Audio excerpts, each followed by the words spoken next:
clearly you're here and you saw the title, so you want to see how I do these nails. Go on and watch.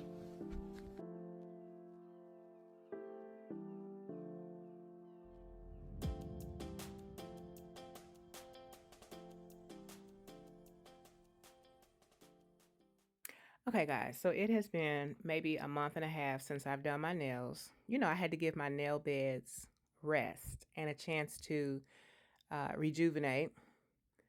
I have a, what's that called, a dip in the nail, or the nail ring of fire on that thumbnail.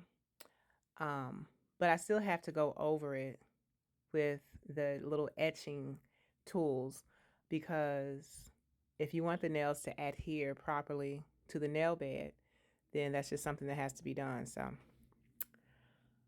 anyway, I felt like they were healthy enough for me to put on a full set. Yeah. So what I'm doing there is getting the cuticle ready. This is called the nail prep. Everybody does theirs differently, although there is a standard. But we find that, you know, we do what works for us as individuals. So this is what I do. Like, some people, they don't use the e-file. They say it's too harsh. And I find that that's mainly in the older generation that went to school for nails. Like, the newer generation, they kind of learn online, so they all do it the wrong way with the e-file. But anyway, I don't know. I didn't go to school for nails. I just learned on YouTube. So, I usually break out my cuticle nipper, but surprisingly enough, I actually nipped or clipped my cuticles, or the dead skin close to the cuticles rather. I don't think you're supposed to actually cut the cuticle, but I did that last week. So wasn't no sense in doing it this week. They don't grow that fast. So now I'm just using the nail forms and centering those in the proper place to make sure that the nail is straight. And this concoction here, as you guys know if you follow my channel, that I mixed regular acrylic in with the with some chalk that I grinded up with the e-file. You know, you just hold the chalk to the file while it's going around and around, and it just shreds it. It goes everywhere. So if those of you who have sewing machines, you want to make sure that your sewing machine is covered before you do any type of nail service, because you don't want, you know, put the dust cloth over the sewing machine. Anyway, if it's in the same room, it may not even be in the same room like mine is. It's in the same room. So because I was recording, I forgot to put on, just on this nail, this one nail, I forgot to put on the primer and the dehydrator, but that's very important. I find that the nail still stays on pretty good without it, but it's just a necessary step to ensure the best results, and that you're not wasting your time putting your nails on and they just, you know, a week, 2 weeks later pop off. The last time I did my nails, they stayed on over a month. Let me insert a clip. So as you guys can see, that is some pretty good growth right there. Even the hair that was on my legs. Did y'all see that? That was too close. Anyway, so I'm really proud of that, because that is a major milestone that I have overcome, because for the longest time, my nails would not stay on. They was as cute as a button, but they was not staying on. Granted, I wasn't doing, intentionally, I wasn't doing all of the nail prep steps, but I don't know. What they say, the definition of insanity is doing the same thing over and over and expecting different results. No, I didn't have that little messed up piece of footage in there. So I can also say that my editing has gotten better, although every once in a while I have little hiccups like that. But I'm cool with the hiccup every once in a while. So I'm just excited that this is a season where the nails stay on. They stay on, guys.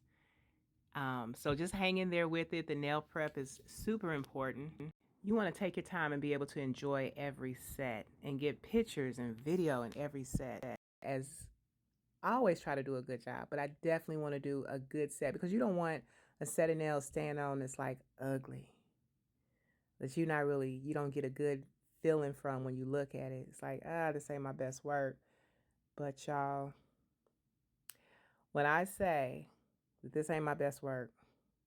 It's like, okay, I don't know if it didn't turn out, if I didn't feel, head over heels about it because I was feeling like I was kind of rushing because I didn't want a long video for nails.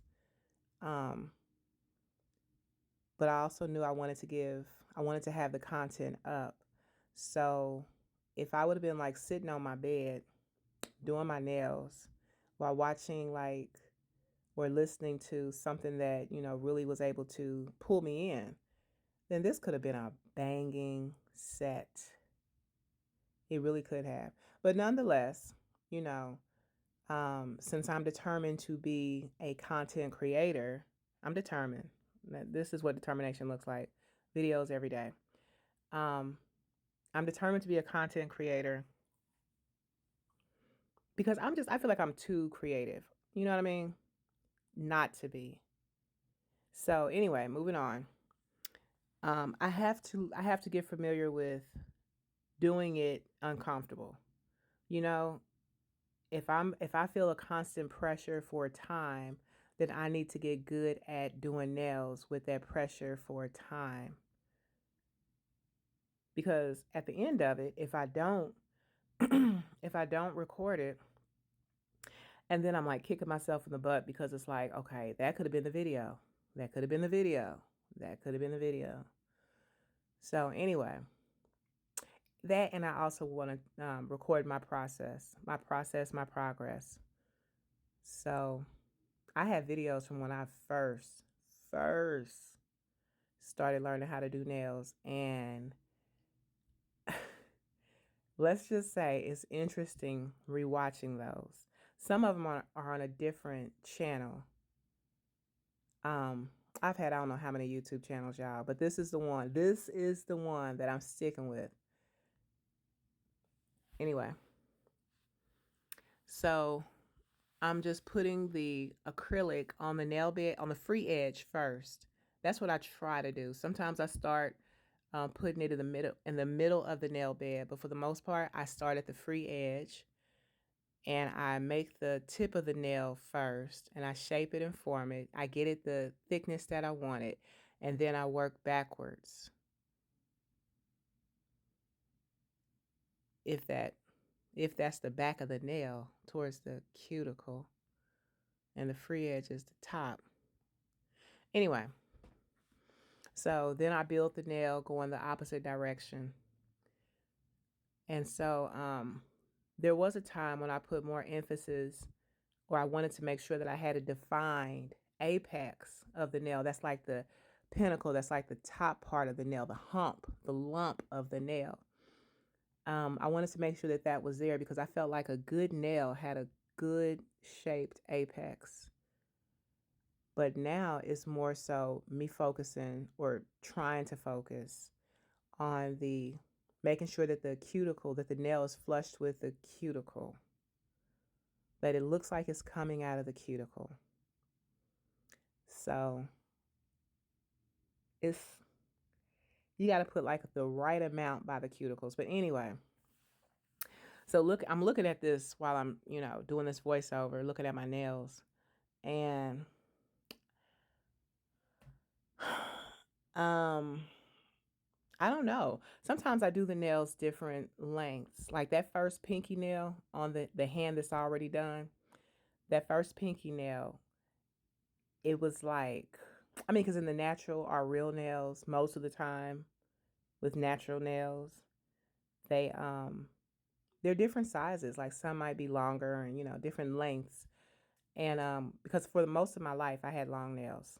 So my nails weren't uniform. I wasn't one of those kind of people that would cut them uniform. Um Anyway, so that first pinky, it came out longer than I wanted to set. I looked at it and was like, nah, the rest of them gonna be shorter. And some people probably would have, made that pinky smaller right then and there, but I didn't. So yeah. And I may just I don't know.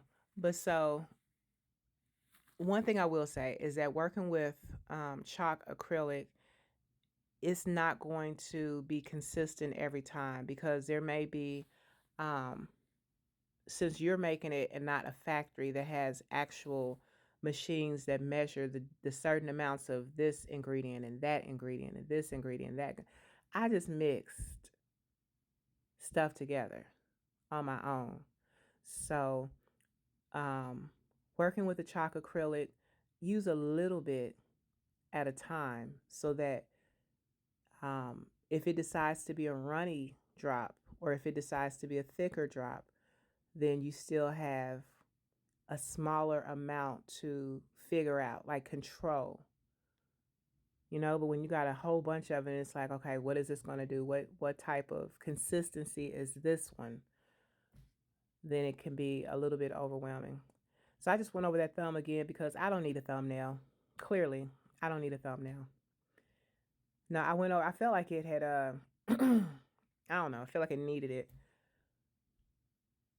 So the thumbs, I want to make sure that it's definitely short because with me being a seamstress or a sewist, as this new generation says, um, I don't want the nails to be a hindrance in my sewing because I'm making dresses, I'm making skirts and shirts, I'm making so many different things that I can sell eventually. And when I'm doing anything with the sewing machine, sometimes it requires that I get in tiny spaces, and I do have tweezers for that, but it's nothing like getting in there right then and there with your hands and pulling some thread out of somewhere. But I also wanted to put the nails on because as I'm learning more about sewing, um, I want to learn with nails. That way I can be acclimated to working with nails. It's like those people who are learning how to braid hair. If you don't, for the longest, when I had fake nails on, I wouldn't even do my braids because I felt like I couldn't get tight to the scalp. But as I started practicing with nails, I've gotten pretty good at it.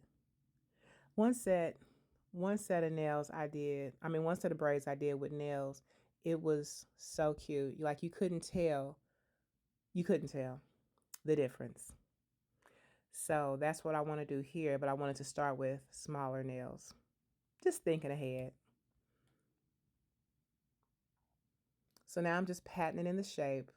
And one thing I do like about chalk acrylic mixed in with this Mia Secret acrylic, because that's what it is, those two combinations.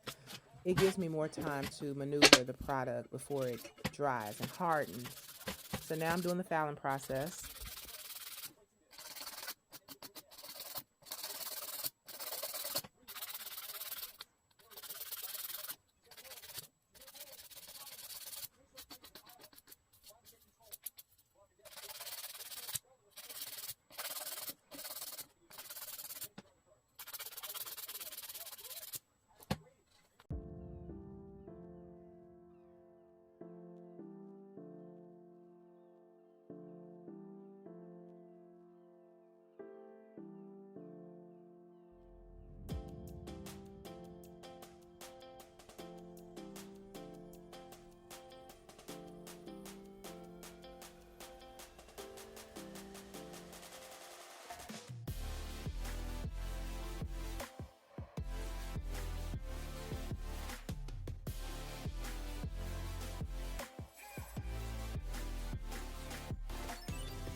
Okay, so one thing I will say about the fouling part, it's very important when you are shaping the nail that you take this as an opportunity to get the nail to look exactly how you want it to look.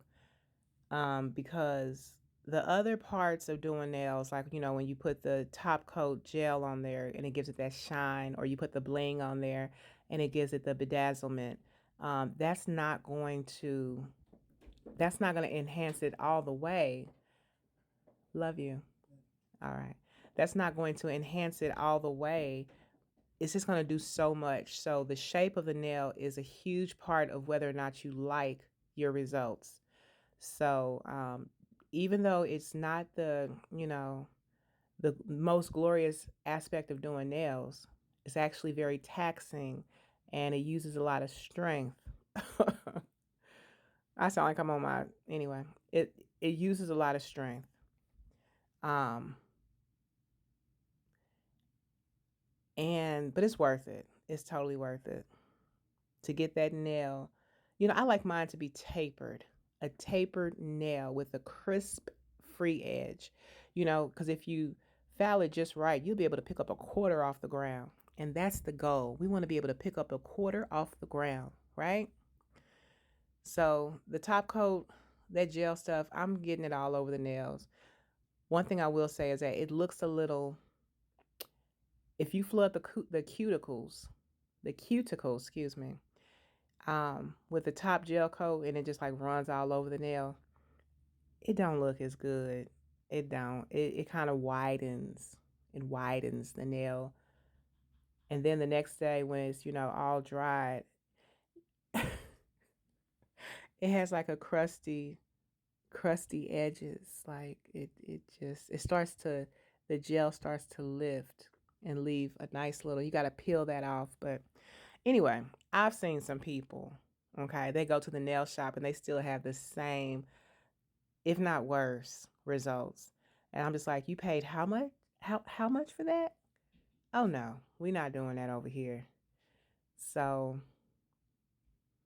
I mean, I used to be one of those, but so now I'm just like slapping and slathering this the bling, the jewel, the rhinestone bling. You know what? Now that I got a hot glue gun, never mind. That's not even a good idea. That's not a good idea. Although the hot glue gun does have that Gorilla Glue, it does have the Gorilla Glue sticks.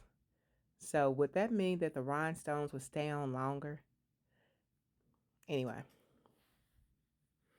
so there's no rhyme or reason why I'm using certain colors. I'm just, whatever looks good to me. Also, whatever I did with the previous hand. I mean, that just makes sense, right? If you did it on the other hand. So this right here, I've had this nail cuticle oil for since the beginning of my journey, honey. It was 2020 probably. And I just keep adding baby oil to it. I know that's baby oil and cuticle oil is two different things, but I mean, it looked like it's doing the same thing. It looked like it to me. Anyway, so I appreciate y'all taking time out to watch this video. I have other nail videos. Um, I'm learning how to zoom in so that you get more of the detail because you didn't come to look at my nails. You didn't come to look at the background. You came to look at the nail application. And so I got to get better at zooming in on the nail. But I thank y'all for being patient with me. I really do. So this is just me cleaning off the because you got to soak your utensils. I didn't use all of them, but since I laid down the ones that I was using next to the other ones, I was like, well, let me just go ahead and yeah. And that thing was full with solution at one time, but I guess it evaporates. And that's the end results, guys. I really like that clear one with the green tip. Yeah, I should have done more of that. But nonetheless, thanks for watching and y'all have a blessed